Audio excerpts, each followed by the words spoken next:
కథలో ఊహించని మలుపైతే రాబోతుంది. తండ్రిని తీసుకుని నారాయణ ఇంటికొచ్చి మాధవ్ అంటే నాకు ఇష్టం అంటూ షాక్ ఇచ్చిన దుర్గాప్రసాద్ కూతురు. మరసలు దుర్గ కూతురు మాధవ్ని ఎప్పుడు చూసింది? మాధవ్ అంటే తనకి ఇష్టం అంటే దుర్గ ఎలా తీసుకొచ్చాడు? అసలు ఏం జరిగింది తెలుసుకోవాలనుకుంటే వీడియోనైతే చివరి వరకు మిస్ కాకుండా చూసేయండి.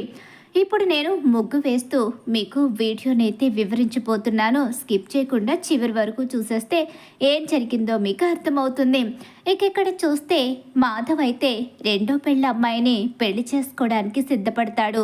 పెళ్ళిళ్ళ పేరయ్యని ఆ సంబంధం ఓకే చేయమని చెప్పేస్తాడు. తమ్ముళ్ళకి కానీ తండ్రికి కానీ ఈ విషయాన్ని తెలియనివ్వకుండా జాగ్రత్త పడతాడు. ఈలోగా ఆ అమ్మాయి అయితే మాధవ్ని చూసుకోవడానికి వస్తుంది అని చెప్పేసి ఫోన్ చేయడం జరుగుతుంది. అవునా, అప్పుడే వస్తుందా? ఇప్పుడు తమ్ముళ్ళకి ఏం చెప్పాలి? ఏం చెప్పనవసరం లేదు, మామూలుగా అమ్మాయి వస్తుందని చెప్తాను. ఆ అమ్మాయికి రెండో పెళ్ళన్న విషయం బయటపడకుండా జాగ్రత్త పడతాను అని మాధవ అనుకుంటూ ఉంటాడు. కానీ ఈలోగానే ఆ అమ్మాయి మాధవని చూసుకోవడానికి ఇంటికైతే వస్తుంది. అలా వచ్చేసరికి ఏంటి ఈ అమ్మాయి మా అన్నయ్యకి కాబోయే భార్య అని చెప్పేసి అందరూ కూడా ఆశ్చర్యంగా చూస్తూ ఉండిపోతారు. అవును, మీ అన్నయ్యకి కాబోయే భార్య, మీ అన్నయ్యని పెళ్లి చేసుకుంటానని ముందుకొచ్చిన అమ్మాయి ఈ అమ్మాయే అని చెప్పేసి ఇక అంటూ ఉంటాడు. పెళ్ళిళ్ళ పేరయ్య అయితే చాలా సంతోషంగా ఉంది, ఇన్ని రోజులకు మా అన్నయ్యకు ఒక మంచి సంబంధం వచ్చిందనమాట అని చెప్పేసి అనుకుంటూ ఇక సంబరపడుతూ ఉంటారు. ఈలోగానే కూర్చొని మాట్లాడుతూ తన మొదటి భర్తని పిలుస్తూ ఉంటుంది.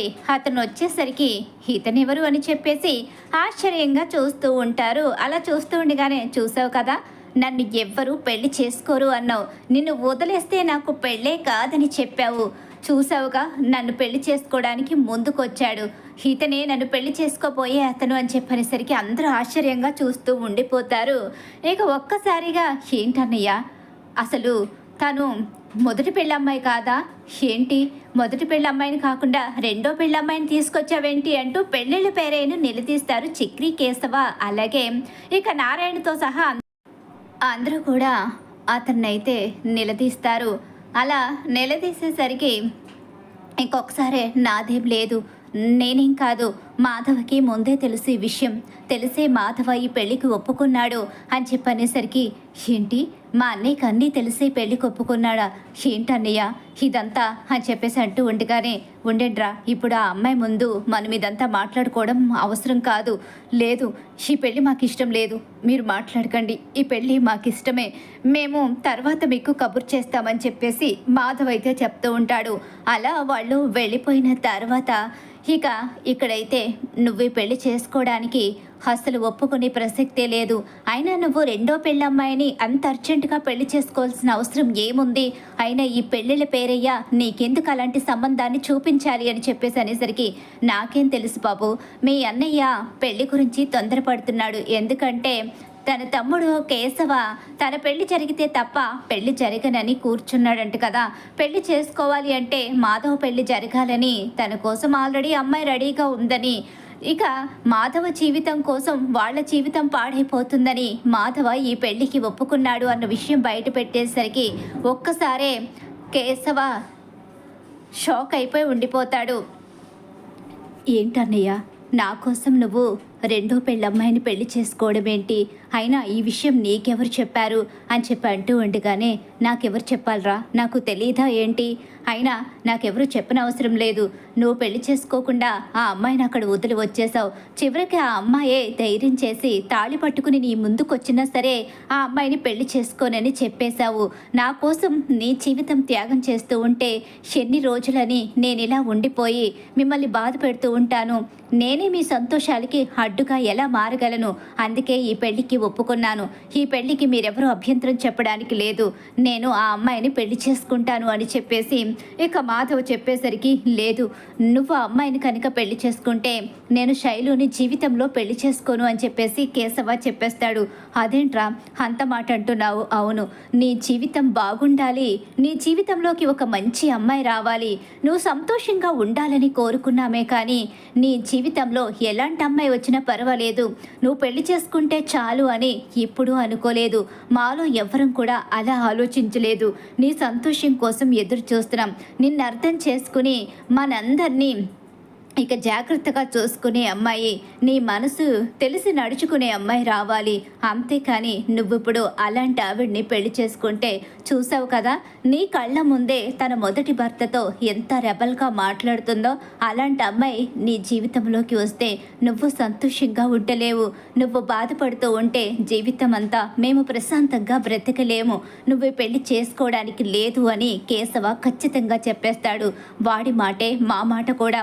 నువ్వు ఈ పెళ్లి చేసుకోవడానికి లేదన్నయ్య.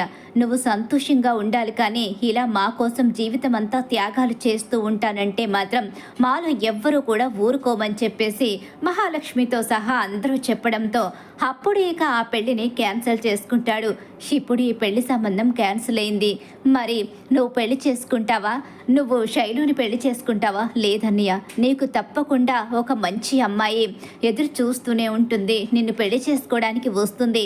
నీ పెళ్ళైన మరుక్షణమే నేను శైలుని పెళ్లి చేసుకుంటాను. అంతవరకు శైలు నా కోసం ఎదురు చూస్తుంది. లేదా తను ఎదురు చూసే ఓపిక లేకపోతే మరో అబ్బాయిని పెళ్లి చేసుకుంటుంది. నీకు నిజం తెలిసింది అంటే కేవలం అది ఆ బుస్సు వల్లే తెలిసిందని నాకు అర్థమవుతుంది. ఆ బుస్సు నేను తాళి కట్టలేదని కోపంతో నీ దగ్గరికి వచ్చి నీ ముందు ఈ విషయాన్ని బయట పెట్టిందని అర్థమవుతుంది. అందుకని దానికి నేను ఎలా బుద్ధి చెప్పాలో తెలుసు అని చెప్పేసి అక్కడి నుంచి కోపంగా వెళ్ళిపోతాడు. ఏంటే అసలు నువ్వేం చేశావే? నేనేం చేశాను?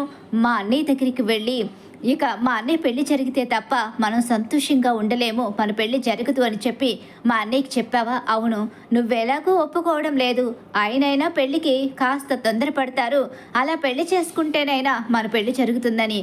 నీకో విషయం తెలుసా? మనిద్దరి సంతోషం కోసం మా అన్నయ్య రెండో పెళ్ళి అమ్మాయిని పెళ్లి చేసుకోవడానికి సిద్ధపడ్డాడు. తన జీవితాన్ని త్యాగం చేయాలని చూశాడు.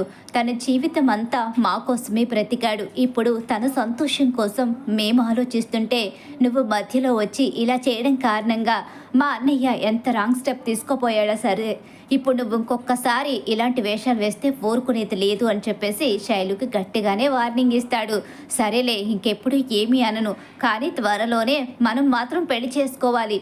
అయినా నీకు నేనున్నాను కదా, మీ వాళ్ళు ఏదైనా నిన్ను ఇబ్బంది పెట్టాలని చూస్తే నేనెలా ఊరుకుంటాను అని చెప్పేసి ఇక శైలుకైతే మాటిస్తాడు కేశవ్ అయితే. ఇక ఇక్కడ చూస్తే మాధవ్ అయితే ఆలోచిస్తూ ఉంటాడు. వీళ్ళు చూస్తే నా విషయంలో ఏ అమ్మాయిని ఒప్పుకోవడం లేదు. ఇప్పుడు నేను పెళ్లి చేసుకోకపోతే ఇక కేశవ శైలు పరిస్థితి ఏంటి? ఎప్పటికీ వాడి పెళ్లి చేసుకోకుండా అలా ఉండిపోతే ఆ అమ్మాయి ఎంత బాధపడుతుంది అని చెప్పేసి ఆలోచించుకుంటూ ఉంటాడు. ఇక్కడ దుర్గాప్రసాద్ ఇంట్లో తన కూతురు దుర్గాప్రసాద్తో మాట్లాడుతూ ఉంటుంది. నాన్న, మనం ఇక నారాయణ మావయ్య వాళ్ళ ఊరు వెళదాం. ఏంటి నారాయణ మావయ్య? వాడు నీకు మావయ్య ఎలా అయ్యాడు? అయినా నా అక్క చావుతోనే ఆ బంధం తెగిపోయింది అని చెప్పి దుర్గా అంటూ ఉంటాడు.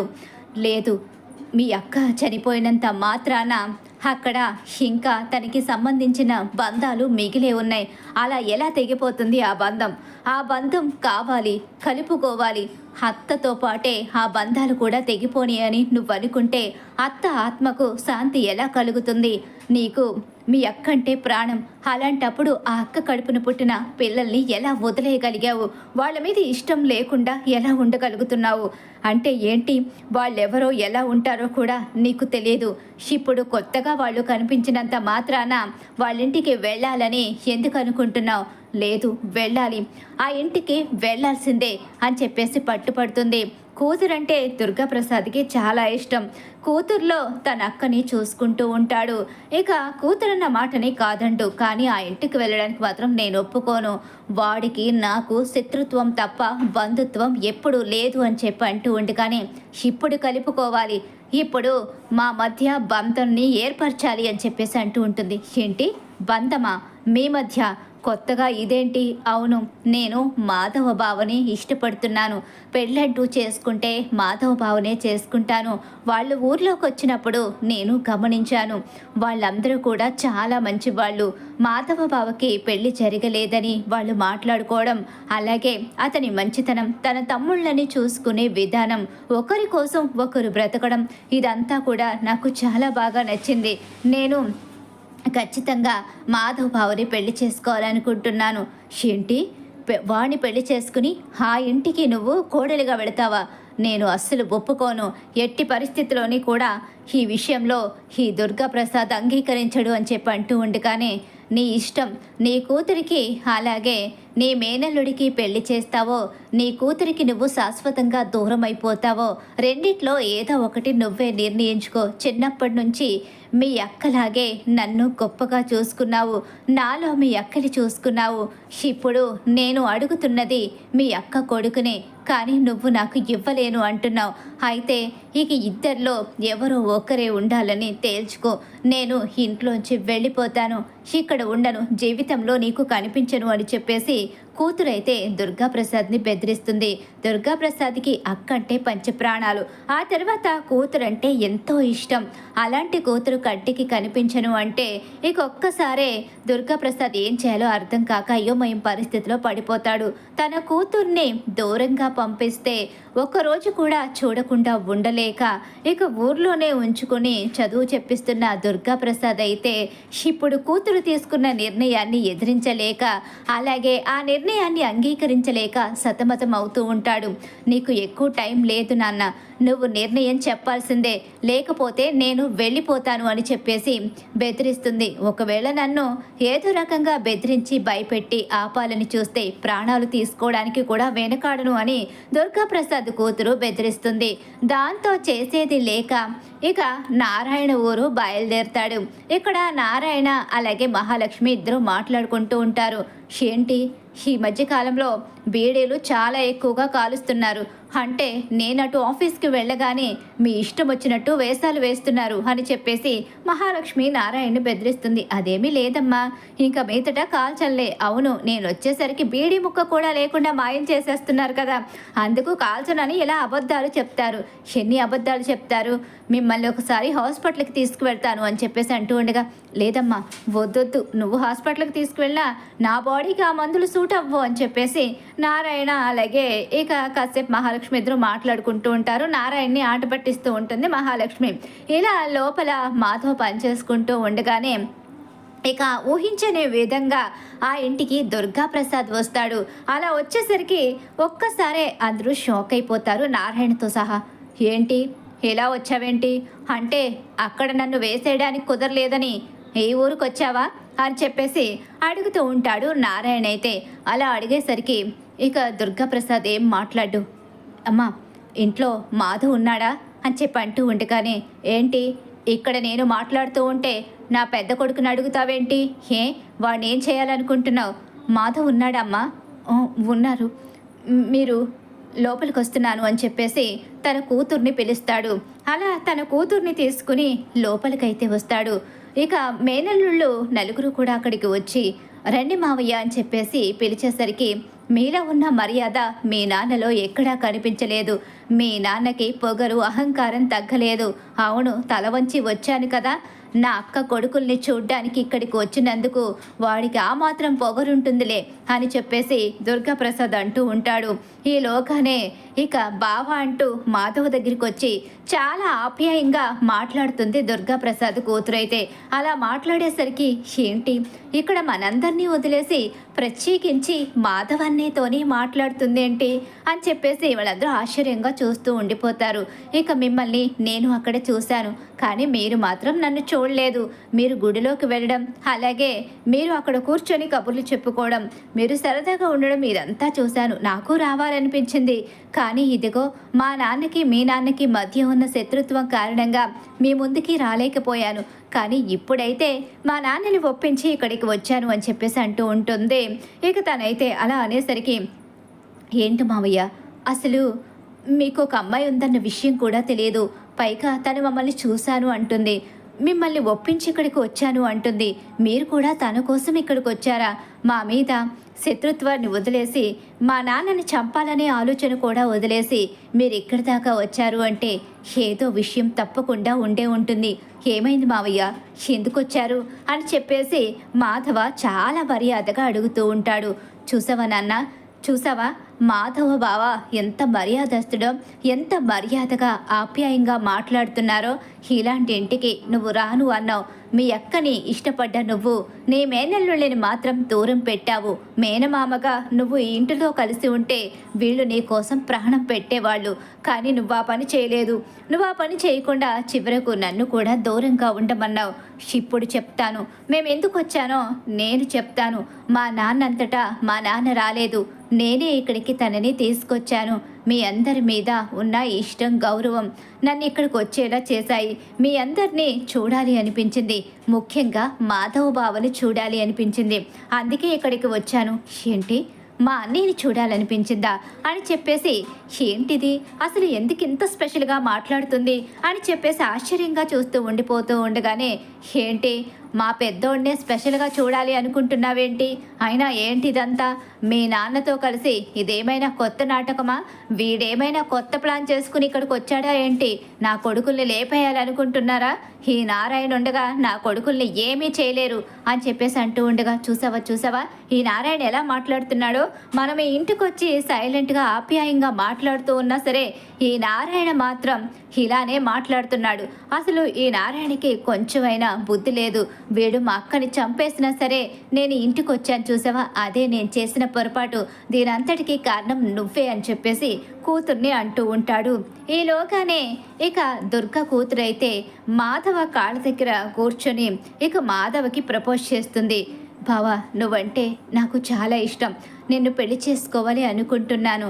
నాన్న ఇక్కడికి రావడానికి కారణం అదే. ముందు నాన్న ఒప్పుకోలేదు మా నిద్ర పెళ్ళికిని, కానీ నేను ఒప్పించాను. మీ అమ్మ అంటే మా నాన్నకి ఎంత ఇష్టమో నేనంటే కూడా అంతే ఇష్టం. నాలో తన అక్కని చూసుకుంటూ ఉంటాడు. అందుకే నేను అడిగింది కాదనలేక మీతో ఉన్న శత్రుత్వాన్ని కూడా వదిలేసి బంధాన్ని కలుపుకోవడానికి ఇక్కడికి వచ్చాడు. మీతో కలిసి ఉండాలి అనుకుంటున్నాను. మాధవ బావతో జీవితాన్ని పంచుకోవాలి అనుకుంటున్నాను. ఏం మావయ్య, నీకేమైనా అభ్యంతరమా? ఇదంతా నీతో కలిసి వీడు చేసిన ప్లాన్ అనిపిస్తుంది. లేదు మావయ్య, నిజంగానే మాధవ బావని ఇష్టపడి మా నాన్నని నేను చనిపోతానని చెప్పి బెదిరించి ఇక్కడి దాకా తీసుకొచ్చాను. మా నాన్న మనస్ఫూర్తిగానే నా నిర్ణయాన్ని ఒప్పుకొని వచ్చాడు. నా నిర్ణయాన్ని ఎప్పుడూ కాదనడు. తనకి నచ్చకపోయినా సరే నా నిర్ణయాన్ని గౌరవిస్తాడు అని చెప్పేసి ఇక దుర్గ కూతురు చెప్పేసరికి ఆశ్చర్యంగా చూస్తూ ఉండిపోతారు. అసలు మాధవ్కి ఎలా పెళ్లి జరుగుతుంది, ఈ పెళ్లి పరిస్థితి ఏంటి అని ఆలోచించుకుంటూ ఉన్న సమయంలోనే తనంతటా తానుగానే దుర్గాప్రసాద్ కూతురు మాధవ్ని ఇష్టపడతాను అని మాధవ్ని పెళ్లి చేసుకుంటాను అంటూ ఆ ఇంటికి రావడమే వాళ్ళకి ఆశ్చర్యంగా ఉంటుంది. ఇక వాళ్ళందరూ కూడా ఆ రుద్రాంబికా దేవి మహిమ అనుకుంటా అక్కడికి వెళ్ళి వచ్చిన తర్వాత అసలు తనంతటా తానుగా ఇక్కడికి రావడం నిజంగా చాలా పెద్ద ఆశ్చర్యం. అది కూడా మేనమామ కూతురు పెళ్లి చేసుకుంటారు అని రావడం నిజంగా చాలా ఆశ్చర్యంగా ఉంది. అదే ఊరు నుంచి మాధవ్ కోసం అమ్మాయి రావడం అంటే ఇదంతా రుద్రాంబికాదేవి మహిమే అని చెప్పేసి వాళ్ళందరూ అనుకుంటూ ఉంటారు. అలా ఇక మాధవ్ని పెళ్లి చేసుకుంటాను అని చెప్పి ఆ అమ్మాయి చెప్పేసరికి ముందు ఆశ్చర్యంగా చూసిన, ఏరా నువ్వు నా కూతుర్ని పెళ్లి చేసుకుంటావా? తను నిన్నే పెళ్లి చేసుకుంటానని పట్టుపట్టింది. ఈ నారాయణ మీదున్న పగ ప్రతీకారం అలానే ఉన్నా నిన్ను మాత్రం మేనల్లుడిగా అల్లుడిగా ఒప్పుకోవాలి అనుకుంటున్నాను. నీ మంచితనాన్ని ఆ రోజు నీ మాటల్లో చూశాను. నా కూతురు కూడా నిన్ను ఇష్టపడింది కాబట్టి నా అక్క జ్ఞాపకంగా ఇక నిన్ను నా అల్లుడిని చేసుకోవాలి అనుకుంటున్నాను అని చెప్పి దుర్గాప్రసాద్ అనేసరికి ఇంకా అభ్యంతరం ఏముందన్నయ్య, తప్పకుండా ఒప్పుకో. నువ్వు ఎలాగూ పెళ్లి చేసుకోవాలని ఎదురు చూస్తున్నావు. ఏరి కోరి నీ కోసం వచ్చిన అమ్మాయిని వదులుకోవడం కరెక్ట్ కాదు అని చెప్పేసి చక్రి కూడా అంటూ ఉంటాడు. అలాగే మహాలక్ష్మి కూడా, అవును పెద్ది, తను నిన్ను ఎంతగా ఇష్టపడుతుందో తన కళ్ళల్లో మీపై ఉన్న ప్రేమే చెప్తుంది. కాబట్టి దీనికి అంగీకరించండి అని చెప్పేసి మహాలక్ష్మి కూడా చెప్తుంది. అలా ఇక మాధవ్ అయితే తన మేనమామ కూతురు ప్రేమని అంగీకరిస్తాడు. తను కూడా ఇక మాధవుని పెళ్లి చేసుకోవడానికి ఎంతో సంతోషంగా ఒప్పుకుంటుంది. అలా మాధవుని పెళ్లి చేసుకోవడానికి దుర్గాప్రసాద్ కూతురు అయితే వస్తుంది. దుర్గాప్రసాద్ని ఒప్పించి మరి దుర్గాప్రసాద్ స్వయంగా దగ్గరుండి తన కూతుర్ని నారాయణ ఇంటికి తీసుకొస్తాడు. ఇక కక్షతో నారాయణ్ని చంపాలి అని అసలు తన మేనల్లుల్ని కూడా ఇంతకాలం పట్టించుకొని దుర్గాప్రసాద్ కూతురు కారణంగా ఆ ఊర్లో అడుగుపెట్టి ఆ బృందావనానికి వస్తాడు ఇక దుర్గాప్రసాద్ అయితే. అలా మాధవకి దుర్గాప్రసాద్ కూతురుతో పెళ్ళైతే జరగబోతుంది. మరి ఖచ్చితంగా రాబోయే కథలో ఇలా అయితే జరగబోతుంది. ఇలానే జరగాలని మీరు కోరుకుంటున్నారా? అయితే వీడియోని తప్పకుండా లైక్ అయితే చేసేయండి. అలాగే మా వీడియో కనుక మీకు నచ్చినట్లయితే పక్కనే ఉన్న హైప్ బటన్ మీద అయితే క్లిక్ చేయండి. మీరిచ్చే ఒక లైక్ మాకు సపోర్ట్ అండి, ఎంకరేజ్మెంట్గా ఉంటుంది.